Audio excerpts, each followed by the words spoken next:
Release हुई। 17 तारीख को जो भी घटनाएं हुई उसके बारे में हमारे जीएम मिस्टर दिवाकर मेहता ने आप लोगों को ब्रीफ किया।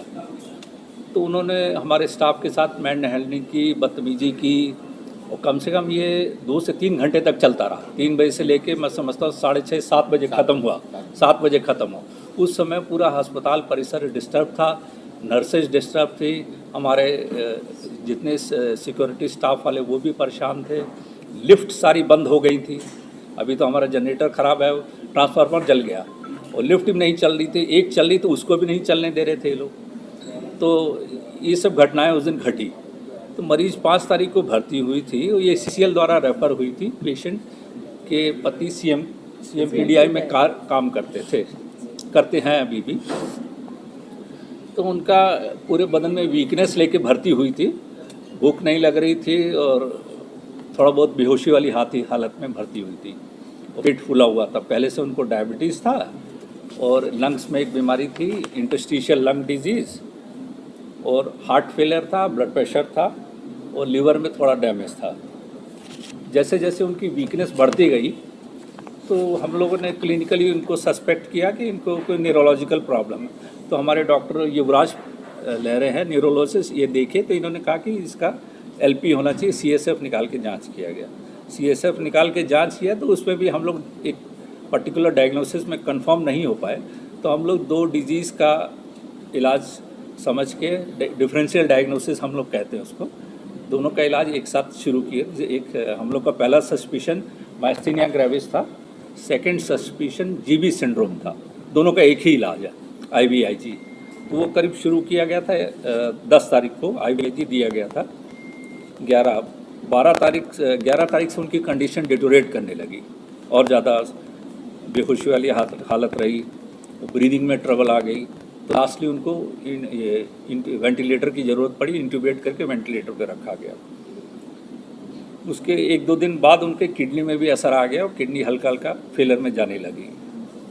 और इसी प्रकार से उनकी मरीज जो टोटल वेंटिलेटर पे डिपेंडेंट हो गया। सांस वगैरह जितना उनका ब्लड प्रेशर वगैरह सब चीज़ के लिए वेंटिलेटर की ज़रूरत पड़ी थी। लास्टली जो घटना 17 तारीख को हुई उस समय पेशेंट वेंटिलेटर पे ही था और जैसा उनको मरीज़ को जो भी बिल की प्रॉब्लम थी उनको एक एस्टिमेट भी दिया गया था कि आप अपने ऑफिस में जमा करिए, जो अस्पताल से वो करेंगे। लेकिन वो उसके लिए तैयार नहीं थे। हम लोग जैसा वो लोग कहते थे कि हम लोग वहाँ नहीं गए, पता नहीं हम लोग को समझ नहीं आया क्यों नहीं गए। एस्टिमेट गए तो आप अपने ऑफिस में जमा करिए, जो लोग रेफ़र किए हैं तो वो नहीं जाते थे, बोलते थे हम लोग नहीं गए। 17 तारीख को अचानक 3 बजे घटना शुरू हो गई और जो एनजीओ की जो चीफ थी तरह तरह हंगामा किया, सबसे मैन हैंडलिंग की, हमारी मेडिकल सुपरिटेंडेंट ने धक्का मुक्की की, फिर हमारे एक स्टाफ और हैं उनके साथ भी हाथापाई हुई और हम लोग उनको संभाल नहीं पा रहे थे। पूरे अस्पताल को उन्होंने 3 घंटे तक एक तरह से कब्जा किया हुआ था। तो ये उनके साथ हुआ। लास्टली वो लोग उसको डिस्चार्ज करा के CMPDI के ही हॉस्पिटल में वापस लेके चले गए। और बाकी जो डिजीज़ के बारे में डॉक्टर राव हैं इनके अंडर भर्ती, थोड़ा बताएंगे। इस घटना से हम लोग काफ़ी भयभीत हैं। डॉक्टर्स, स्टाफ, नर्सेज हमारे काफ़ी उसमें हैं, चिंता में हैं। हम लोग का आप लोगों से आग्रह है कि आप लोग भी थोड़ा सा हम लोग का पक्ष रखिए। लोगों में ये कन्फ्यूज़न ना पैदा हो कि यहाँ के स्टाफ ने या नर्सेज ने या सिक्योरिटी वाले ने उन पर अटैक किया या कुछ ऐसी घटना की उनकी तरफ से। और यहाँ से नेचुरली बचाव में अगर कोई कुछ करता है, धक्कम धक्का हो गया होगा, ठीक है, मानते हैं, लेकिन इसका मतलब ये नहीं कि यहाँ से कोई अटैक किया उन पर।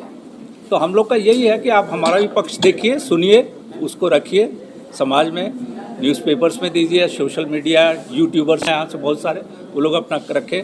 और हमने ये जो मैसेज है, ये पूरी इसकी घटना की सूचना हमने IMA रांची को दी है, IMA झारखंड को दी है और एक AHPI है संस्था, प्राइवेट हॉस्पिटल ऑर्गेनाइजर्स की, उनके प्रेसिडेंट डॉक्टर राजेश कुमार जो इसके बच्चों के डॉक्टर हैं, रानी चिल्ड्रन के जो चेयरमैन हैं उनको दी, डॉक्टर योगेश गंभीर को दी।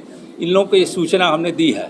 तो ये उन लोगों ने कभी यही कहना कि हम आपके साथ हैं, जो भी मदद होगी, जो संभव होगा हम लोग करेंगे। यही हमारा कहना है कि आप लोग जब सपोर्ट करेंगे तो हमें भी तो थोड़ा बल मिलेगा ना।